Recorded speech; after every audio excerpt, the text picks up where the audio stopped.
Esther ညီမလေး congratulations ပါ Thank you ပါရေကျေးဇူးတင်ပါတယ် Okay ဘယ်လိုတွေခံစားနေရလဲရင်းထဲမှာပြောပြပေးပါဦး သမီးအရင်ဘယ်လိုပြောမလဲအရင်စကားနဲ့စကားလုံးနဲ့ပို့ပြလို့မတတ်အောင်သမီးအရင်ပြောပါတယ်ဘယ်လိုဆိုသမီးကတော့အများကြီးဒီခက်ခဲဆိုလို့ရှိရင်ချိန်ကြီးမှာကလေးကနေပြီးတော့ခုဒီနေ့ဒီခက်ခဲတဲ့အများကြီးကြုံခဲ့ရတယ်ပြီးတော့သမီးကိုချစ်ပြီးတော့အားပေးပြီးတော့ချစ်ပြီးတော့အားပေးတဲ့သူတွေက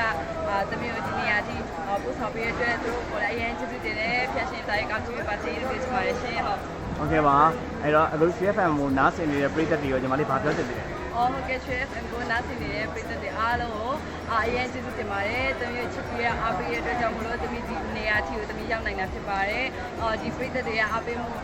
ပြီးတော့သမီးလည်းအကောင်းဆုံးပြုလုပ်တော့ပါမယ်လို့ပြောချင်ပါတယ်ရှင်။ ဒီလိုကြည့်ကြတဲ့ကျေးဇူးများတင်ပါတယ်ဂီတလန်ကြောင့်မှအောင်မြင်မှုတွေထပ်ပြီးတော့ရပါသေးဘူးညီမလေး ကဲပြီးတော့လည်းပြပါဆိုရှင်။ အဲ့ပြီးတော့မကြမီမှာလည်းအခုတော့ New Year 2020ရောက်တော့မယ်စစ်တော်စကားလေးပြောပြဦးညီမလေး ဟုတ်ကဲ့2020မှာဆက်ချမ်းသာချင်းကိုချမ်းသာချင်းလူရဲ့